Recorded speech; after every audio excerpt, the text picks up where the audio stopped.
Welcome to Discover Indie Film. I'm your host, Jeff Howard, and I've got filmmaker Ted Knighton with me. Hey, Ted. Hey, Jeff. How you doing? I am good. All right, so this is a 4 questions episode of the Discover Indie Film podcast. That means that Ted, who we just finished an interview, so if you want to hear all about Ted and his amazing film Cinema that's in the Discover Indie Film TV series, listen to the podcast before this one. We talk all about Ted's personal history as an artist and a filmmaker, and the film Cinema, which is in Discover Indie Film. If you go to Amazon Prime Video, just type in Discover Indie Film, go to season 5, episode 6, or just get all of season 5 and enjoy it. It's an awesome binge. But like I said, I mentioned the 4 questions. So this podcast will be Ted answering the 4 questions, which are favorite films of all time, an underrated film, an overrated film, and a lesser-known film that people should seek out. I already know from our talking for about an hour about film that I'm going to have a lot of homework to do after your list, Ted. Oh, no. But please, go ahead. What are your favorites? If I had to pick a favorite, it would be Fellini's Satyricon, Federico Fellini's adaptation of the book, The Satyricon, by, I think his name is Petronius, and it's a film I love. Should I sort of say what the film's about, or? Sure, feel free. I mean, I wish I could discuss it. Okay, well, I haven't seen that one.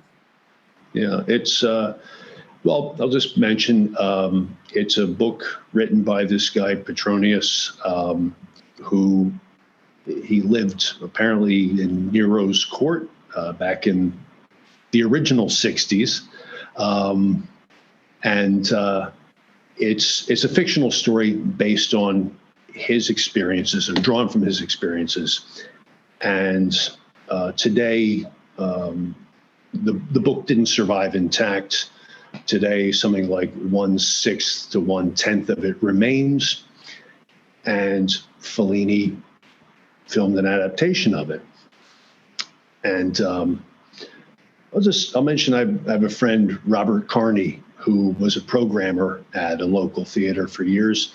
One of the smartest guys I know about film and art. And he said that a work of art, a real work of art, does not reveal itself right away. And he is a big Fellini fan as well. We would talk about Fellini's work a lot. And that certainly applies to Fellini. You see one of his films, and you're not going to get it all at once. I first saw Satyricon when I was 18, and I've lost count of how many times I've seen it over the years, mostly in the theater. And just say that I'm still finding things in it, and not just little details. I mean, new levels of meaning. Like, I'll still have the moment where I'm like, oh, now I get what it's all about. It's so rich and multi-layered that it keeps revealing itself. And it's so open to interpretation that you can kind of find your own meaning in it. Like maybe certainly one of the most visually beautiful, rich films I've ever seen. And let's see. It's also, the story was written in the 60s, again, the original 60s. The film was made in the 1960s. And it's even today, it still feels so contemporary.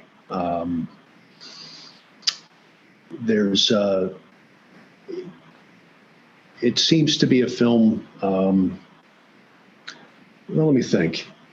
It almost suggests that there's a barrier between us and the people of the past. And it's almost our effort to penetrate that barrier and understand each other. Anyway, it's a film I love. So I'll make a point of watching it. I did a little research, so I know I can watch it on Amazon Prime. Actually, not to boost Prime all the time. It might be on Apple iTunes as well, but But and Satyricon, for those who need to know, I mean, it's Satyricon. Yeah. Yeah. Yeah, I've only seen 8.5 and Dolce Vita, so I should definitely I gotta add to my Fellini list. Yeah, it's really it's a fascinating film, and it's beautiful, not just in a pretty pictures sort of way, but like with Fellini, I think every image, apart from being beautiful, has meaning to it, and multiple meanings to it. It's how he's communicating, and some of the beauty is grotesque beauty, but it's wonderful. So yeah, I would have to pick that as a favorite. Excellent. That's an all-time favorite. Do you want to name another favorite or two, or move on to underrated? Oh well, I'll just say David Lynch's Eraserhead is another one I love very much. And there's filmmakers, Bergman's Persona and Tarkovsky's Stalker, amazing films as well that I love. But yeah, I'll mention an underrated film if I can. Absolutely. All right. Have you seen the film Deliverance? Oh, I saw it. Put you on the spot. I did watch Deliverance. I mean, for the stupid college boy reason in the 80s when it was like, we got to see the squeal like a pig scene. Well, you beat me to it. I was going to say, I think it's underrated in the sense that you ask, at least dudes, you ask any of them, hey, have you seen Deliverance? They say, oh, yeah, squeal like a pig. Ha, ha, ha. That's all we got, yeah. Jokes. Yeah, they'll make jokes about Southerners and like that seems to be as far as it goes. And I think we can do better. I believe Deliverance, both the book and the film, they're both beautiful, poetic works of art. If that isn't getting too lofty. Well, and I'll say this: my main memory of it, besides, the obvious, was how great Burt Reynolds was in it, and how great an actor he could be when he wasn't just being a lazy sex symbol. Like, because for my generation, I knew him as Smokey and the Bandit or whatever, and truly there was really in that film he's just incredible. Well, it's really good you hit on that. I agree. It brought out the best in him. Like it's a serious role for him, and he does a great job. Kind of interesting. Apparently, James Dickey, the author of the book, was not happy about Burt Reynolds being chosen to play his character Lewis. Lewis in the book is a very serious character. He loves nature. He loves the environment, and he's his whole life is dedicated to this idea of survival and being one with nature. And he thought Burt Reynolds was too much of a goofball. And I think in the film, there's the Lewis character in the film is a bit different. And there is Burt Reynolds in that character. The Lewis in the film is a bit of a show-off and a jokester and a wise guy. But I think that makes the character, in a way, even more interesting, because there's still, beneath all the Smokey and the Bandit Burt Reynolds stuff, there's still, in the character of Lewis, this serious love of nature and just grief that nature is being destroyed. Like beneath his wise guy demeanor in the film, you get the sadness and the anger that this beautiful river is being destroyed and that nature is being destroyed and civilization is wiping out everything. Both the book and the film have a real serious environmental theme that never beats you over the head, but it's there. There's an undertow of it, so to speak. James Dickey wrote more poetry than prose, and even reading his novels, Deliverance to the White Sea, you can tell he's a poet. The language is gorgeous, and his novels are so visual, and the language is so beautifully chosen, even when it's very simple. And I think the movie does a really good job of not not following the novel word for word and trying to put every bit of the book on the screen, but it comes up with a kind of parallel poetry, a visual poetry that kind of matches or echoes the poetry of the novel. And just an example, if you remember, there's 3 corpses, and spoiler alert, like if you haven't seen it, don't listen to me ramble about it. But there's 3 corpses in the film. And there's something they all have in common, and it's something kind of unusual. And what is it? Well, they're all vertical at some point. You know, a dead body tends to lie down and just lie there. And John Borman, the director, finds a way to have them all rise up in one way or another visually. Is this getting too detailed? Is this too nitty gritty? I don't know. No, there's no. This is heck. The idea behind this podcast is it's mostly filmmakers listening to other filmmakers. So, okay. Well, if it gets too much of a boring ramble, you can edit it down. But anyway,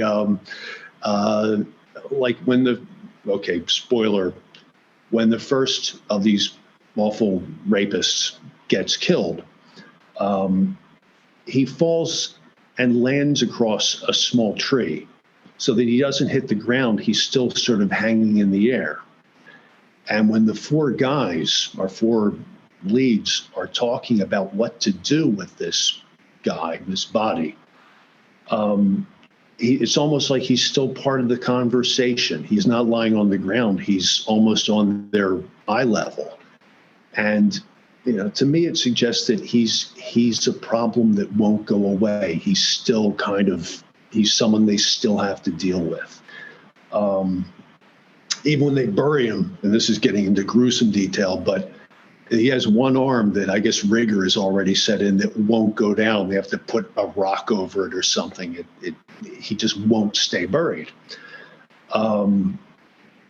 Let's see. The next guy who gets killed, at one point, the character Ed, played by John Voight, is lowering this body down the cliff with a rope.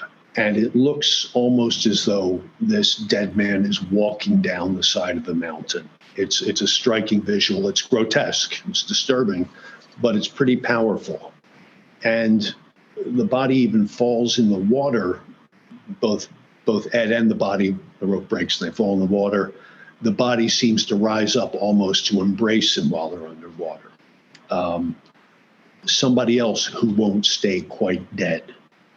And then finally, they find one of their friends downriver, who's also pinned against the rock by the current. And just this theme of, well, I think it goes back to the environmental theme. The story, they are building a dam that's going to flood the river and just drown this whole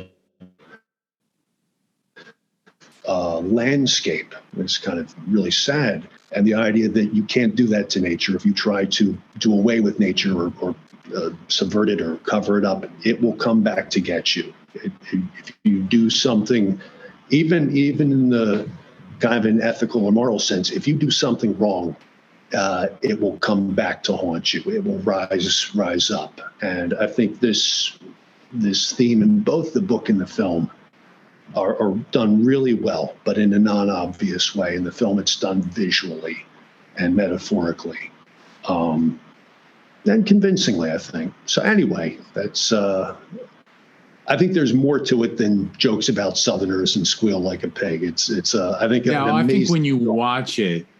Yeah, I mean, when I was watching it, it's great cinema, and it's obviously from a great era of American cinema in those early 70s when courageous.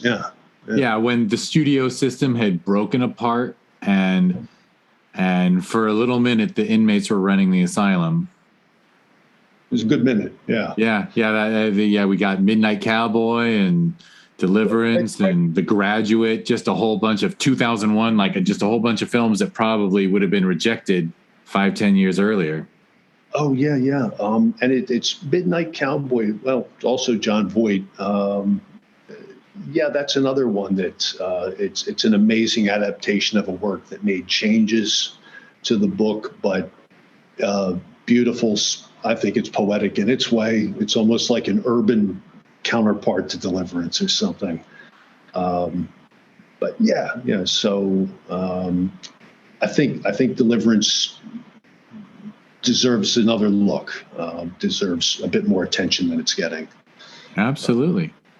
All right. Well, the next one is a fun question. It's an overrated film. This one I'm afraid of. Well, and if you want, by the way, I apologize for interrupting, but many people have said, you know what, it's so much goes into making a film that people are uncomfortable with the term overrated. Yeah. I always say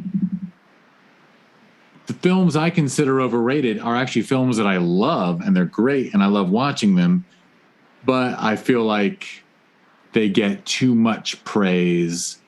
Okay, that's what I would say, and I'll mention an example, and this is very subjective. And what do I know? I could be missing a lot of this film. It might just be my shortcomings that I don't appreciate it enough. I'm a great big Hitchcock fan. I think he's brilliant. One way or another, I love everything he's done. Sight and Sound, I think a few years back, voted Vertigo greatest film of all time. I think that's going a bit far, just in my humble opinion. And I'm sure there are plenty of people who love Vertigo who could make a good argument that it does deserve it. I'm just saying I don't see it, and I don't even think it's Hitchcock's best film, or at least it's not one that excites me the most.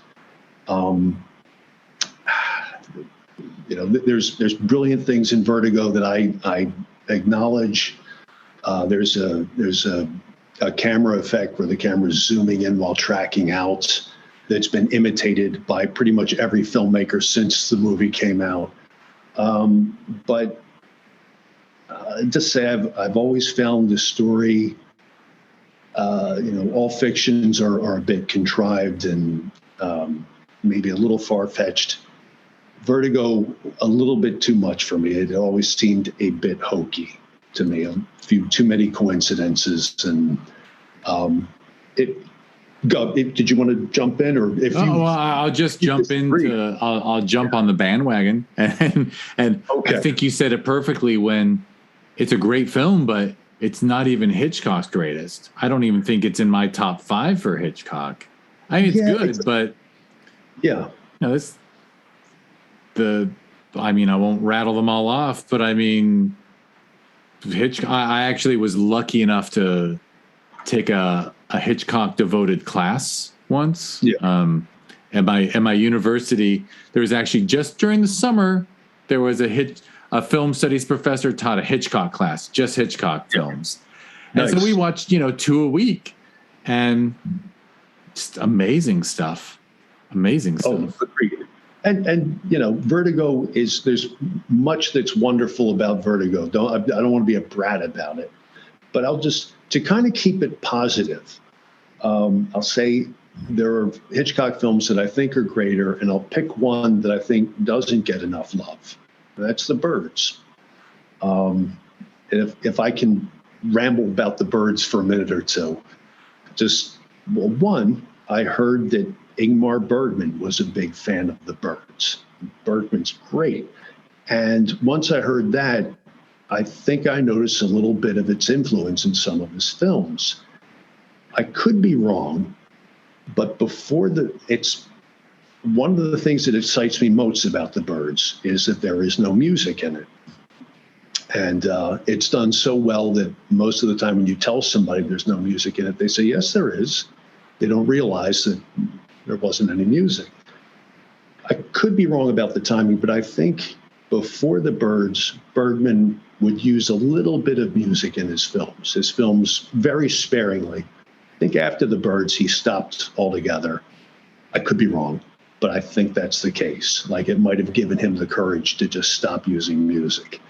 And filmmakers who maybe were influenced by either the Byrds or by Bergman. You know, I think of Michael Haneke, who never uses music. I even think of the film No Country for Old Men that didn't use it. And the films, Haneke's films and No Country, I think are all the more frightening because there's no spooky music. And I don't know how much I should ramble about this. No. I mean, it's very funny. I guess I'll be a jerk and I'll throw shade and I'll say that. Be a jerk. Go ahead. That the use of music is a big thing for me. Music can make films so much better, but when it's overdone, it's actually why I can barely watch Spielberg, because Spielberg's use of score is just so oppressive. It's like being on a date with someone who constantly looks you in the eyes and goes, "I really hope you like me. I really." Ease up. Well put. Ease up on me. And actually, he's made I recall Munich had almost no music, and it might be the film. But I was going to say something fun about Hitchcock too, and I'm glad you mentioned the Byrds. But I was going to be a really stupid snob and add that. Go do it. I think I just, before Hitchcock started using color, I think he has more great black and white films than. Cool. Then I don't think Vertigo would make my top 5 just because the early work just amazes me. There's a strength to black and white that there's a strength, but also I feel like he wasn't. I don't know. Sometimes I feel like as he got older, he started to parody himself a lot, or not parody himself, but he was aware of himself, I think, as a filmmaker. Yeah. I think Bergman one time, this will sound snobby. It wasn't Ingmar Bergman who said, but he said something like he was offering gentle criticism of Fellini. And he said, I love Fellini and I respect him as an artist. But after a while, I think Fellini started making Fellini films. That was his way of putting it.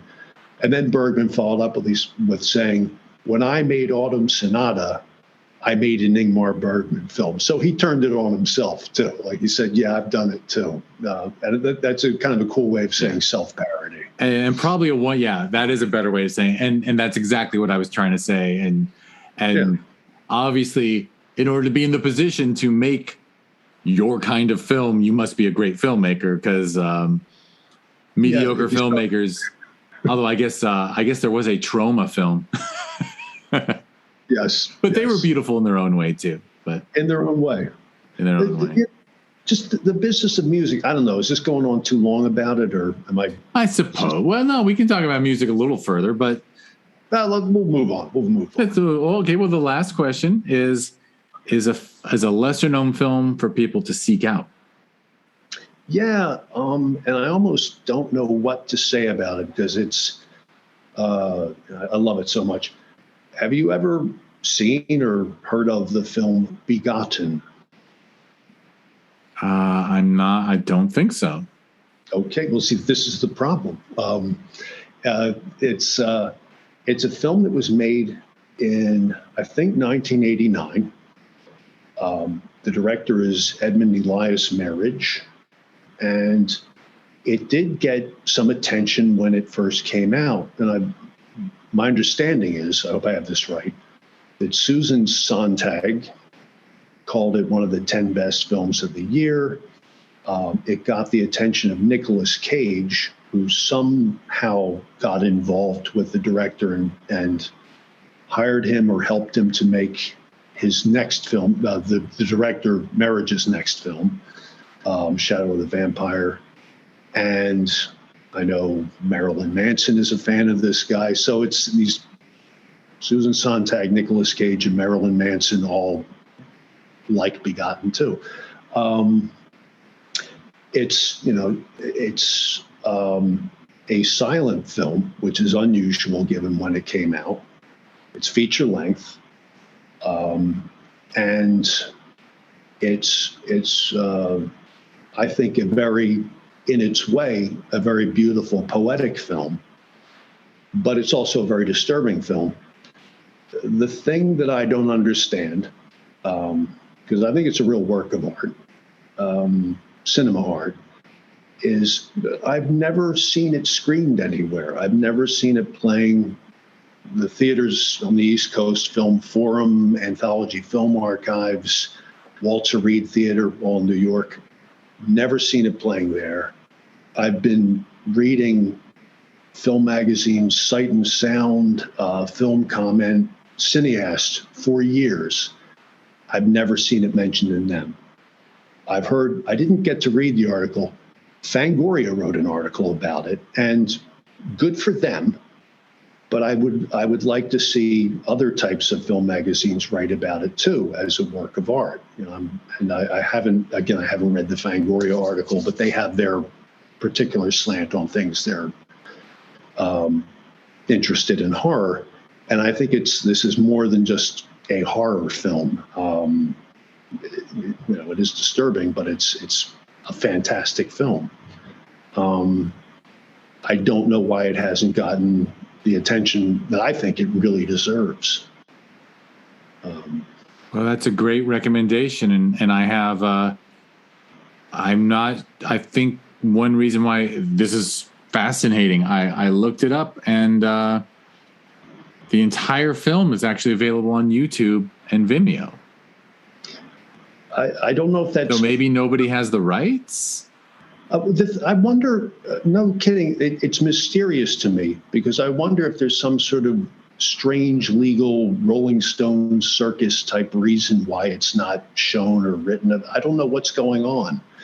And I've sort of thought of the reasons why this could be. And I thought, well, it is disturbing, but, Lars von Trier's Antichrist made the cover of Film Comment.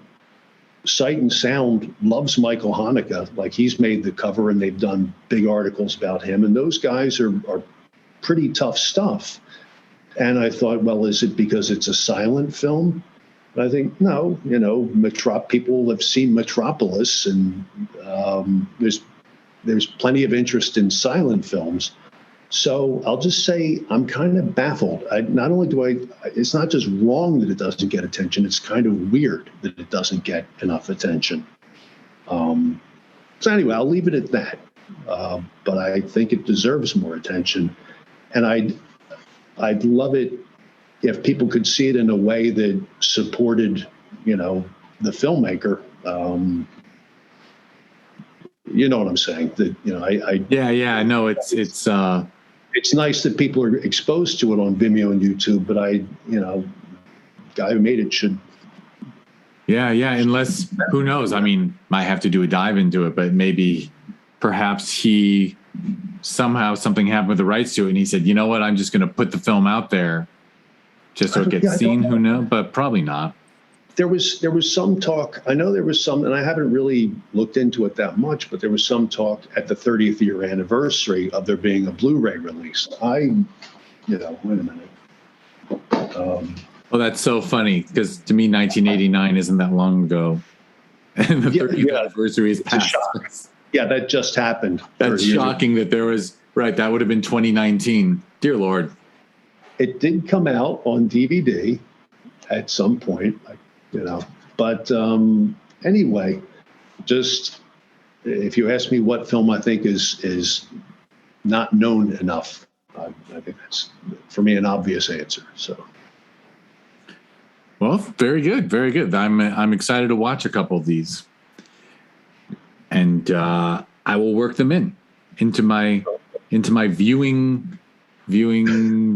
I don't even know what to call it. It's viewing menu. Yeah, there you go. All right. Well, I will. Thanks for letting me ramble about them. Hey, it's. I don't think it's any surprise. I enjoy talking about films and cinema, and I know other people do too. Because that's, it's sort of, these are the conversations that we don't get to have like we used to, because, or at least I don't, because even when you're at a film festival, you tend to not be able to talk about classics and other stuff and Lord knows it's got to be. I can't imagine. I am aware that Hitchcock was still alive when I took that Hitchcock class. So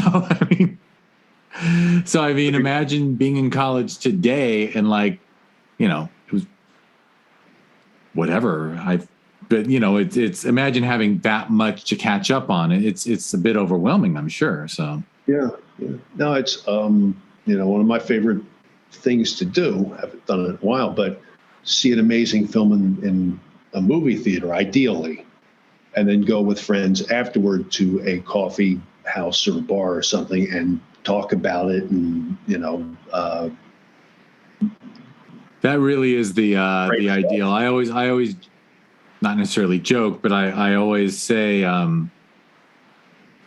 to people that if a wonderful benefactor said, "Okay, film festival, here's your whole budget," what would I do? And the answer is, we'd watch a film at 8 p.m. Instead of having a screening at 6, 8, and 10, we'd have a screening at 6, and then from 7:30 to midnight, we could discuss it. We could just theater and discuss it, because instead of trying to get, in the festivals that I program, we actually do a nice 15, 20-minute Q&A for each film.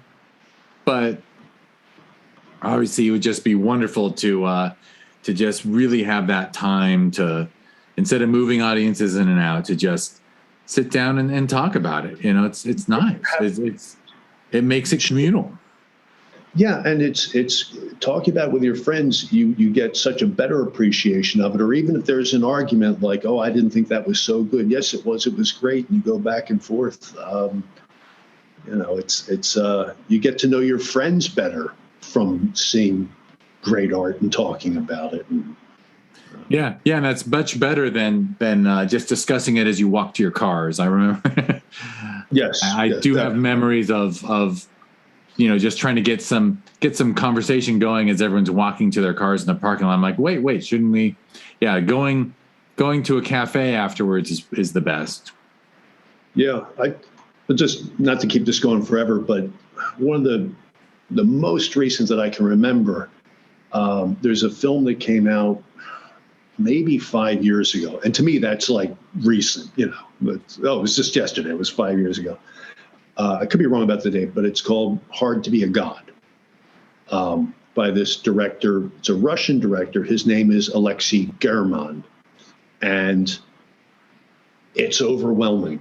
It's this beautiful, dense, rich film, a visual masterpiece.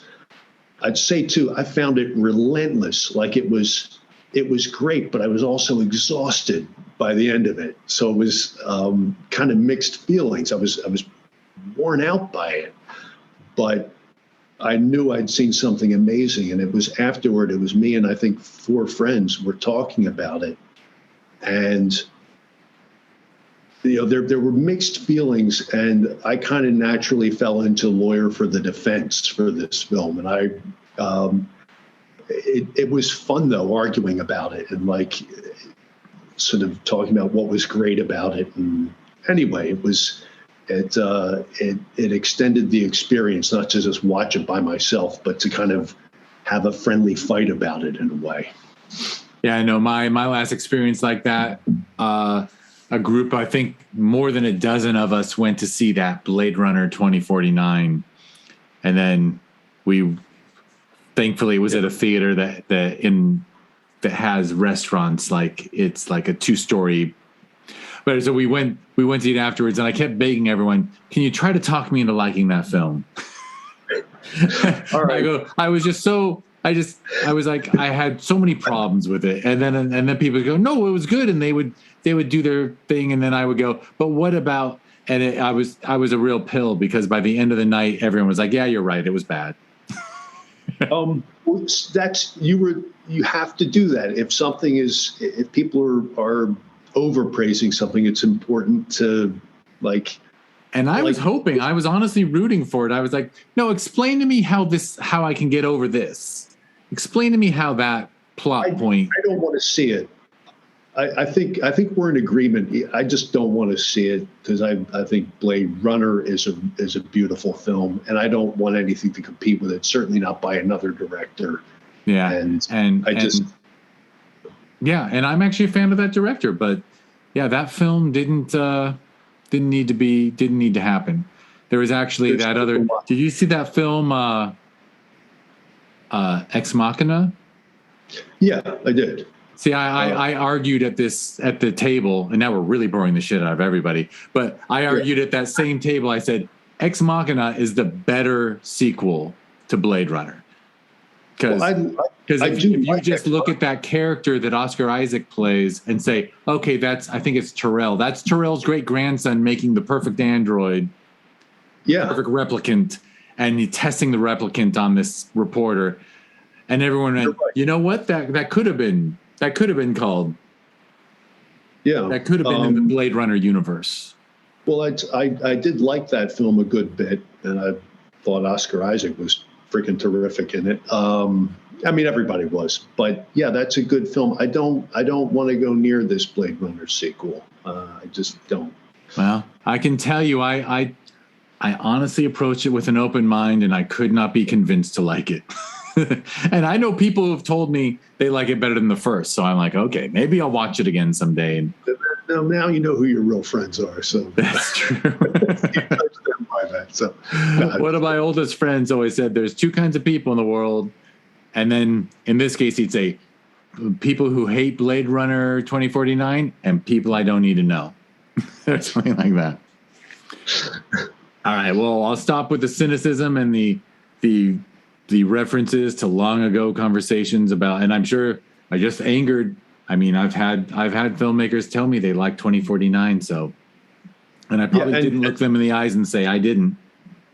Yeah, I haven't seen it, so I'm not qualified, obviously, to comment. But I somehow I believe you. What you say rings true. So, absolutely. Well, I appreciate it. I will wrap us up. Okay. You just heard Ted Knighton and Jeff Howard go on about films for a good while there. If you want to learn more about Ted and his work, tedknighton.com is his website, and there will be a link to it in the show notes. Ted and I met through the festival that we hold every June called Film Invasion Los Angeles. That's where his film Cinema won 3 awards. And if you want to see this great film called Cinema, go to Amazon Prime Video, search for Discover Indie Film, and take a look at season 5. It's in episode 6, but watch all of season 5 and then send me angry notes through Instagram. If you want to learn about the festival, if you want to learn about that TV series and this podcast that the TV series was born out of, just go to discoverindiefilm.com, and on social media, it's @DIFwins. And that's where you can tell me what you think of the series. I will gladly listen to opinions. And the festival I talked about that Ted's film Cinema won awards at, that's Film Invasion Los Angeles. And it is every June, filminvasionla.com. And it's @filminvasionla on social media. And there is a sister festival every November called the Sherman Oaks Film Festival, ShermanOaksFF.com, @ShermanOaksFF on social media. And I'll thank Ted. Thank you, Ted, for doing this. Oh, thank you very much. This is great. Yeah. And thank you, everyone, for listening. Oh, wait, did I ask for stars? Like and subscribe the podcast. Give the TV series 5 stars. Hunt down Ted's work. Give it 5 stars and thumbs up anywhere you see it. Oh, thank you. Look up, do what you can. We live in I joke that we live on planet Yelp now, and it's all about the reviews. So be kind with your reviews. And when you see something you love, take that 2 minutes, because it helps other people discover great things. Yeah. All right. I'll shut up now. Thank you, Ted. You're welcome. Thank you. All right. Thank you, everyone, for listening.